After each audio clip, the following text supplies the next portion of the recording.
प्यारे रसगुल्लो, तो कैसे हैं आप लोग। आज हम लेकर आए एक बहुत ही ज्यादा इंपॉर्टेंट और कह सकते हैं इंफॉर्मेटिव टॉपिक पर वीडियो। आप सबके मन में सवाल है कि मैम 70 नंबर तो हमको थ्योरी से मिलेगा, लेकिन 30 नंबर, वो 30 नंबर तो आपको स्कूल से मिलेगा।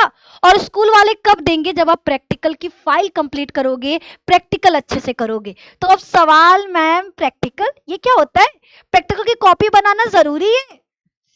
हे भगवान, कैसे बच्चे मिले हमको नालायक। बिल्कुल जरूरी है, हर बच्चे को प्रैक्टिकल कॉपी बनाना होगा। सिर्फ प्रैक्टिकल कॉपी नहीं बनाना, बहुत सारी चीजों का ध्यान भी रखना होगा। तो आज हम डिस्कस करेंगे उन सभी टॉपिक्स के बारे में जो आपको दिलाएगा प्रैक्टिकल में 30 नंबर। तो अगर आप चाहते हो बायो में 95 प्लस मार्क्स, तो मेरे दोस्त थ्योरी के साथ साथ आपको प्रैक्टिकल पर भी करना होगा फोकस, यानी प्रैक्टिकल पर भी लाना होगा आपको फुल मार्क्स, यानी 30 में से 30 नंबर, तो ही आप ला पाओगे बायो में 90 प्लस मार्क्स। तो सभी लोग तैयार हैं? तो आइए जानते हैं कि क्लास 12 जीव विज्ञान प्रैक्टिकल कॉपी कैसे बनाए, किन किन चीजों का आपको रखना है ध्यान।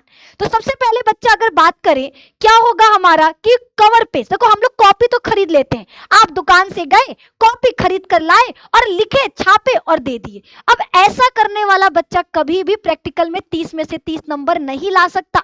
अगर आपको प्रैक्टिकल में बच्चा बढ़िया नंबर चाहिए तो आपको कॉपी बनाना होगा चौचक। चौचक का मतलब है महंगी कॉपी नहीं खरीदना, बल्कि आपको उसको दिखाना होगा एकदम बढ़िया। आप बढ़िया दिखाएंगे कैसे? आपने कॉपी खरीदा, कॉपी पे चढ़ाओ चार्ट पेपर का कवर, चार्ट पेपर लगाने के बाद ऊपर लिखिए बायोलॉजी प्रोजेक्ट या बायोलॉजी प्रैक्टिकल, फिर अपना name, class, roll number, school, ये सारी चीजें आपको डाल देना है। थोड़ा बहुत डिजाइन देखो, बहुत सिंपल सा हम लेकर आए हैं, इसमें कोई डिजाइन नहीं, बट देखो कितना सुंदर लग रहा। अब देखो आपके पास दो इंसान है, एक बहुत अमीर है लेकिन फटा पुराना कपड़ा पहनकर बैठा है, और एक गरीब है लेकिन भैया सुंदर कपड़ा पहनकर बैठा है। तो देखो जब दूर से देखोगे ना तो आपको लगेगा जो गरीब वाला है यही अमीर है। यानी क्या देखने को मिल रहा कि देखो आप जैसे दिखोगे वैसे ही बिकोगे, ये चीज आपको याद रखना है। तो अगर आपको 30 में 30 नंबर चाहिए तो आपके अपनी प्रैक्टिकल कॉपी को सुंदर दिखाना होगा। सुंदर दिखाने के लिए आपको फर्स्ट पेज को बहुत अच्छे से आपको दिखाना पड़ेगा, उसको सजाना पड़ेगा। और याद रखना आपके फर्स्ट पेज पर जरूर लिखा होना चाहिए बायोलॉजी प्रैक्टिकल, नाम, क्लास, रोल नंबर, विद्यालय का नाम, और सेशन भी लिख सकते हो कि आप 2025-26 के स्टूडेंट हो। ये सारी चीजें आपको नोट कर डालना है। आइए आगे की तरफ बढ़ते हैं। ये तो हो गया हमारा पहला बात। अब देखो फर्स्ट पेज आपने क्या किया, सबसे पहले अपनी प्रैक्टिकल कॉपी खरीदी, उसे अच्छे से सजा दिया, उसको अच्छे से डेकोरेट कर दिया। अब उसके बाद है हमारा दूसरा इंडेक्स। ये हमारा इंडेक्स का पेज है।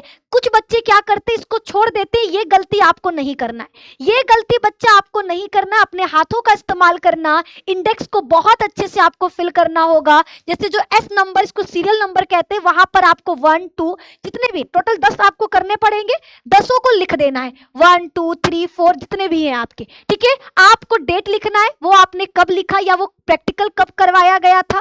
फिर यहाँ पर टाइटल लिखना, जैसे आपको करवाया गया परागकण का अंकुरण, तो आपको ये लिख देना है। फिर पेज नंबर जैसे 2 से लेकर 8 तक, ये साइन आपको नहीं करना है, वो आपका एग्जामिनर या जो टीचर होगा वो करेगा। तो बच्चा इंडेक्स को बहुत अच्छे से फुल करना होगा, आपको पूरी मेहनत के साथ सजा करके अच्छे से इसको लिखना होगा। कोई कट्टम कुट्टम, खुर्चा खुर्ची आपको इंडेक्स में नहीं करना है, याद रखिएगा। अगर आपने ये गलती कर दिया तो आपका जो 30 नंबर है वो चला जाएगा हाथ से। तो आपको बहुत सावधानी से चीजों को लिखना है, किसी भी तरह का गड़बड़ी नहीं होना चाहिए। अब आगे की तरफ बढ़ते हैं। इसके बाद आपको ध्यान रखना है, जब आप अपना प्रैक्टिकल कॉपी में फर्स्ट एक्सपेरिमेंट लिख रहे हो तो एक्सपेरिमेंट के दौरान क्या क्या चीजें लिखनी है।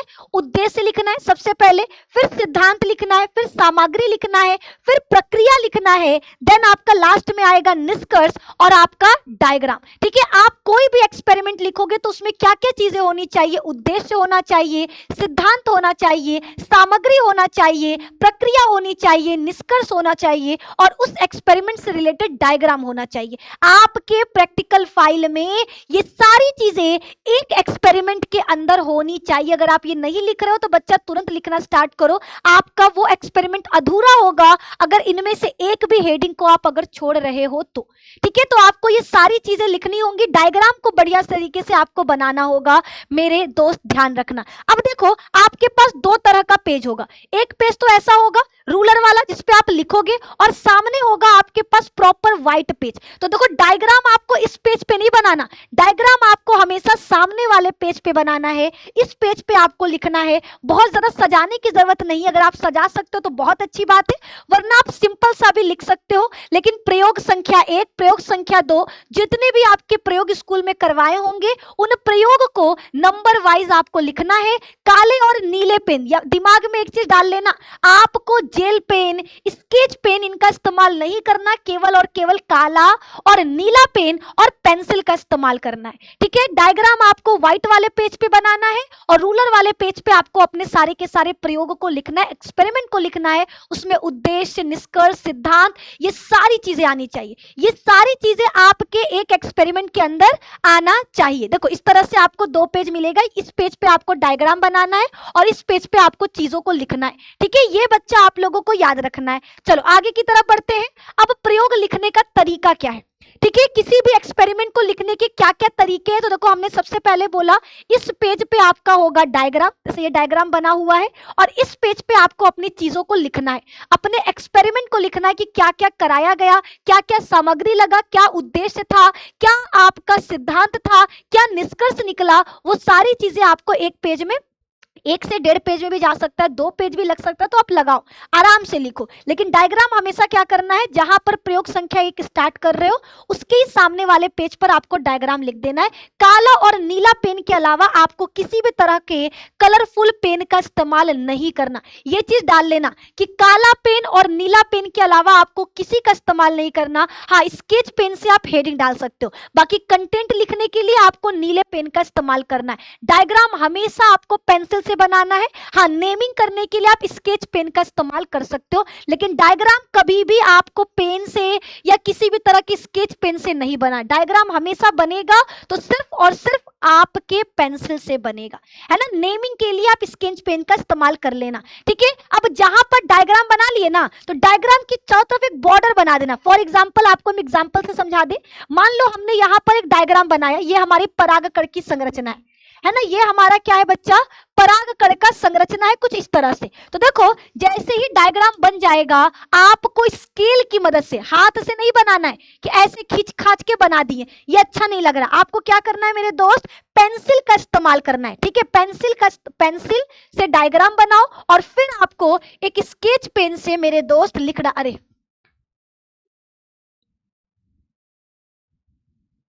ठीक है, इस तरह से आपको फिर ऐसे एक बॉक्स बना देना है। ठीक है, बॉक्स दिखाई दे रहा, अब ऐसे देखो सुंदर लग रहा है ना। पेंसिल, आप पहले पेंसिल से आपने डायग्राम बना दिया, फिर उसका नेमिंग कर देना स्केच पेन या ब्लैक पेन से, और फिर चारों तरफ इस तरह से एक बॉर्डर बना देना। आपका वो फाइल जो होगा ना, बाकियों से अलग बन जाएगा और सुंदर लगेगा। ठीक है, बाकियों से अलग और सुंदर बन जाएगा। चलिए आगे की तरफ बढ़ते हैं। अब जब भी हम एक एक्सपेरिमेंट कंप्लीट कर ले, मान लो हमारा फॉर एग्जांपल एक एक्सपेरिमेंट कंप्लीट होता है, तो दूसरा एक्सपेरिमेंट हमेशा दूसरे पेज से करना है। ये नहीं कि आपका ये एक पेज था, यहां तक लिख लिया, अब प्रयोग संख्या 2 यहां पे लिख दिए। बच्चा कॉपी किताब भैया है ना, इतना बचा के कोनो फायदा नहीं है ना। माई बाबू का इतना पैसा लुटवा रहे हो, एक पेज लुटवा दोगे तो कुछ जाएगा नहीं। आपको हमेशा प्रयोग संख्या 2 नेक्स्ट पेज से करना है, सेम पेज से नहीं करना है। ठीक है, जहां पर प्रयोग संख्या 1 खत्म हो रहा, उसके अगले पेज से प्रयोग संख्या 2 करना है, 2 के खत्म होने के बाद अगले पेज से 3 करना है। ये आपको याद रखना है। मार्जिन जरूर रखना है, लाइन खींच के रखना, 1-1 इंच का मार्जिन हो। हेडिंग्स को अंडरलाइन करना, पैराग्राफ छोटे रखना। इन चीजों का बच्चा आपको अपने प्रैक्टिकल फाइल में ध्यान रखना होगा। ठीक है, क्रम हमेशा याद रखना। सबसे पहले आपको उद्देश्य लिखना है, उद्देश्य के बाद सिद्धांत लिखना है, सिद्धांत के बाद सामग्री लिखना है, सामग्री के बाद विधि लिखना है, देन अवलोकन और लास्ट में निष्कर्ष। ठीक है, इसके ठीक सामने वाले पेज पर हमको डायग्राम बनाना है। प्रैक्टिकल कॉपी को हमेशा व्यवस्थित रखना है, यानी आपको ये नहीं कि उस पर चाय गिरा दिए, उस पर खाना गिरा दिए, एकदम लीपा पोती करके रख दिए, नहीं। ठीक है, आपने कॉपी खरीदा, चार्ट पेपर पेपर से कवर किया, फर्स्ट पेज को एकदम बढ़िया तरीके से आपने क्या किया, भर दिया, इंडेक्स को पूरा फिल कर दिया। आपका जो चार्ट पेपर का फ्रंट पेज है उस पर आपने biology practical, name, class, roll number, school, subject, ये सारी चीजें भर डालना है। और क्या करना है, अपनी कॉपी को एकदम स्वच्छ रखना है, साफ रखना है। जितना साफ होगा उतना ही चांसेस होता है एक्स्ट्रा मार्क्स मिलने का। तो आपको अपनी प्रैक्टिकल कॉपी को बढ़िया तरीके से, बेहतरीन तरीके से बनाना होगा। अब सवाल है कि मैम प्रैक्टिकल कॉपी पे क्या क्या लिखना होता है। देखो, आपके एग्जाम में जो प्रैक्टिकल कॉपी होगी उस पे कौन कौन से प्रयोग लिखने हैं तो वो हम लेकर आए हैं। जैसे पहला है अस्थायी स्लाइड की सहायता से पराग नलिका के अंकुरण का अध्ययन। दूसरा है प्याज की जड़ के अनुप्रस्थ भाग में समसूत्री विभाजन की विभिन्न अवस्थाओं का वर्णन। तीसरा होगा आपका एसिटोकार्मिन तथा एसिटोकार्मिन द्वारा न्यूक्लिक अम्ल का अभिरंजन। चौथा है पादप कोशिका से डीएनए को पृथक करना। पांचवा है मृदा के नमूनों की संरचना का अध्ययन करना। नेक्स्ट है मृदा की जल धारण क्षमता का अध्ययन करना। सातवां है जल एवं मृदा विभिन्नताओं के पीएच का परीक्षण करना। और आठवां है दिए गए नमूने में कार्बोहाइड्रेट, वसा, प्रोटीन की उपस्थिति का पता करना। ये 8 प्रैक्टिकल जो आपके स्कूल में पक्का है कि करवाया ही जाएगा और ये 8 आपको अपने कॉपी में करना होगा। तो हमने ये नाम लिख दिया, आप यूट्यूब पे सर्च करोगे बच्चा तो आपको 8 का कैसे क्या क्या लिखना है वो सारी चीजें आपको पता चल जाएंगी, है ना। इन 8 का कैसे कैसे क्या करना है ये सभी चीजें आपको पता चल जाएंगी। तो चलिए आज के लिए बस इतना ही। इस वीडियो में हमने क्या किया, ये सारी चीजें कवर कर दी हैं कि आखिर प्रैक्टिकल कॉपी लिखते वक्त किन किन चीजों का आपको ध्यान रखना है। ठीक है, सभी लोग जरूर बताइएगा वीडियो कैसा लगा। और इसी तरह के इंफॉर्मेटिव वीडियोस के लिए जो आपको बायो में 90+ दिला सकता है, हर उस टॉपिक को हम कवर करते रहेंगे। नेक्स्ट वीडियो में हम लेकर आएंगे कि एग्जाम की कॉपी में लिखते वक्त किन किन चीजों का ध्यान रखना है, क्या प्रैक्टिकल की कॉपी बनाना जरूरी है, इस पर भी हम डिस्कशन करेंगे। ठीक है, लेकिन अभी आपको बता दें जो भी बच्चे प्रैक्टिकल कॉपी बना रहे हैं उनको इन चीजों का ध्यान रखना पड़ेगा और ये बहुत जरूरी है। ठीक है, तो आज के लिए बस इतना ही। मिलते हैं आपसे नेक्स्ट वीडियो में, तब तक अपना ख्याल रखो, मस्त रहो, निधि मैम की क्लासेस में आते रहो और लाइक करिएगा, वीडियो को शेयर करिएगा, चैनल पे नए तो चैनल को सब्सक्राइब करिएगा। धन्यवाद।